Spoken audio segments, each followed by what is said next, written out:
In recent years, teams like the Denver Nuggets and Golden State Warriors have revolutionized the game with their innovative playstyle. This has led to the death of ISO basketball. Before we dive into the specifics, let's quickly define ISO basketball. Isolation basketball, or ISO for short, refers to a playstyle where a single player, usually a superstar, takes on defenders one-on-one without much involvement from the rest of the team. While ISO plays can be effective, they often lead to predictable and stagnant offenses. You saw this a lot with James Harden and the Houston Rockets, and they consistently underperformed in the playoffs. To a fourth consecutive NBA final.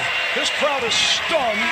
The 65-win Rockets are knocked off. ISO basketball is predictable, motion basketball is not. Join us as we explore how these teams are changing the NBA landscape and which teams are following. Let's dive in.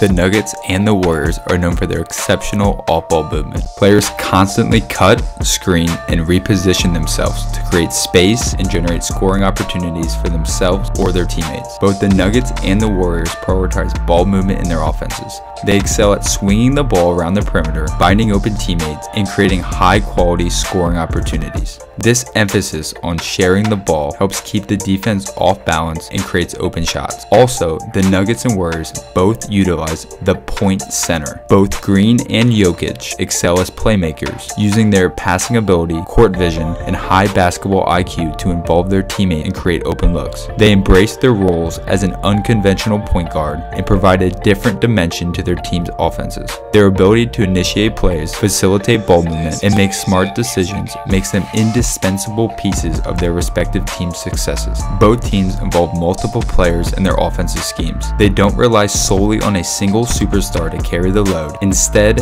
they emphasize the importance of every player on the court, encouraging active participation and contribution from the entire roster, the way basketball was meant to be played.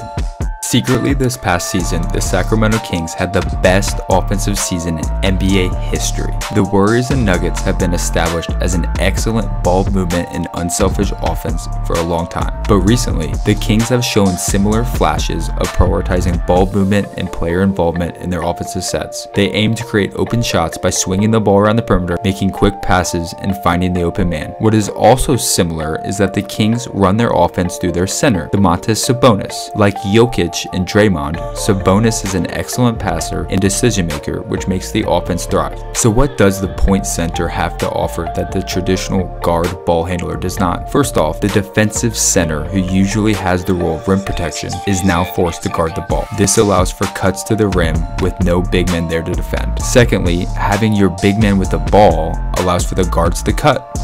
They can cut over the top of the post player or screen away guard to guard.